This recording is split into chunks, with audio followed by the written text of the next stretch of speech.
নমস্কার, আমি সুপর্ণা রান্নাঘরে আরেকটা রেসিপি নিয়ে চলে এলাম।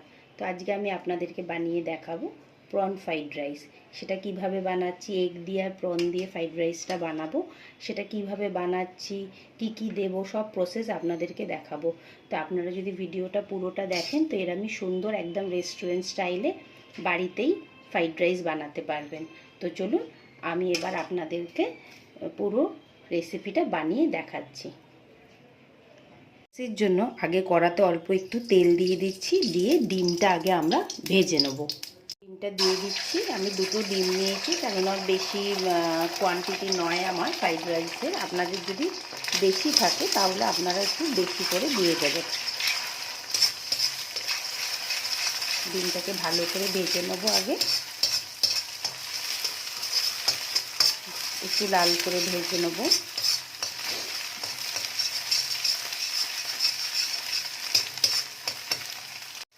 একদম লাল করে ডিমটাকে আগে আমি ভেজে নিলাম।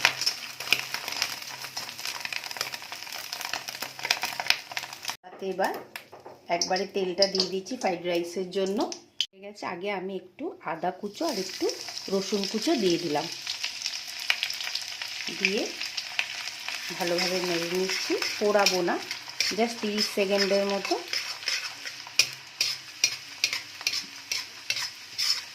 ঝটঝট করে একটু নাড়তে হবে, যাতে জিনিসটা না পুড়ে যায়, একটা অ্যারোমা এলেই হয়ে যাবে। এবার আমরা একে একে করে প্রত্যেকটা জিনিস দিয়ে দেবো ফ্রাইড রাইসের মধ্যে। কিছুটা গাজর কেটে রেখেছি, সেটা আগে দিয়ে দিলাম। গাজরটা দিয়ে দিচ্ছি আর পেঁয়াজটা দিয়ে দিলাম।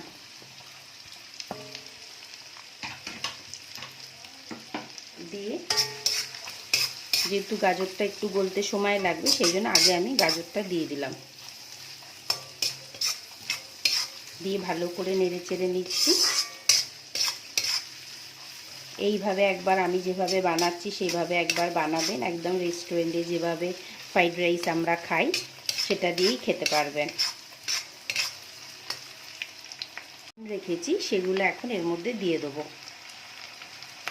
সব প্রনগুলো দিয়ে দিচ্ছি। আপনারা এখানে চাইলে চিকেনও দিতে পারেন। আমি এগ আর প্রন দিয়েই বানাবো। এবার প্রনগুলো একটু ভালো করে ভেজে নেব।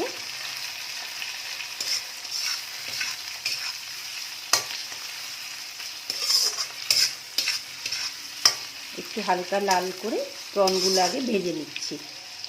আর প্রনটা একদমই ভাজা হয়ে গেছে। এবার আমি red bell pepper, yellow bell pepper আর ক্যাপসিকাম আর একটু কাঁচা লঙ্কা নিয়েছি, সেগুলো পুরোটা দিয়ে দিলাম।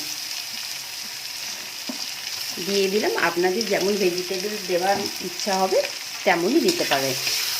এবার দিয়ে প্রত্যেকটা জিনিসকে ভালোভাবে ভেজে নেব।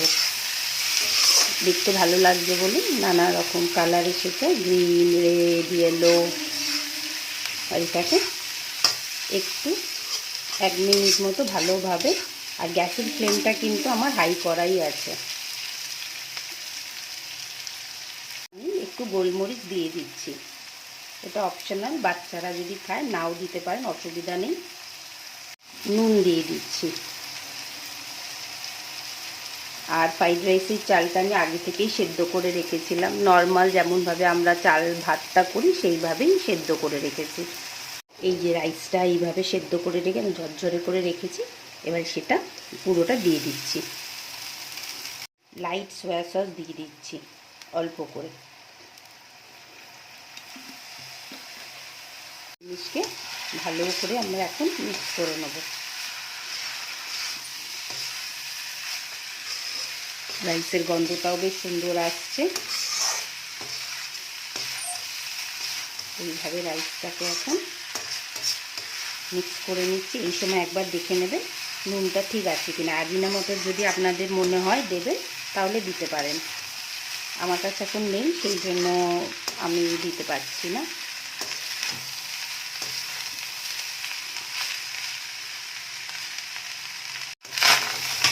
মিক্স করে নিচ্ছি ভালোভাবে। একটু নুনটা আমি দেখে নিলাম, নুনটা আমাদের ঠিকই আছে। ফ্রাইড রাইসটা রেডি হয়ে গেল।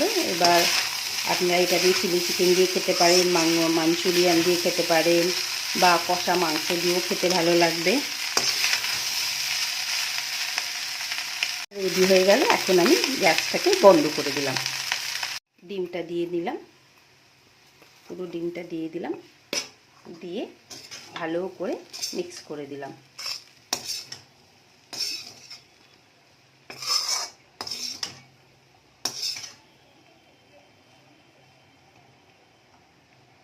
করার আগে স্প্রিং অনিয়নটা উপর দিয়ে ছড়িয়ে দিলাম, দিয়ে এটাকে ভালো করে মিক্স করে দিলাম। ফ্রাইড রাইসটা আমার রেডি হয়ে গেছে। আপনাদের ভিডিওটা কেমন লাগলো অবশ্যই আমাকে জানাবেন। আমার তো ফ্রাইড রাইসটা তৈরি হয়ে গেছে, প্রন আর এগ ফ্রাইড রাইস তৈরি হয়ে গেছে। আপনাদের পুরো ভিডিওটা কেমন লাগলো বলবেন, আর ভিডিওটা প্লিজ স্কিপ করবেন না। আর আমার চ্যানেলটা যদি আপনাদের পছন্দ হয় তাহলে লাইক করবেন, কমেন্ট করবেন, সাবস্ক্রাইব করবেন। আর কি রেসিপি আপনারা দেখতে চান সেটা বলবেন। রেস্টুরেন্ট স্টাইলে ফ্রাইড রাইস আমার রেডি হয়ে গেছে। আমি চিলি চিকেন দিয়ে এটাকে সার্ভ করছি। আপনারা কি দিয়ে খেলেন আমাকে অবশ্যই জানাবেন। তো আবার আরেকটা নতুন রেসিপির সাথে খুব তাড়াতাড়ি দেখা হবে।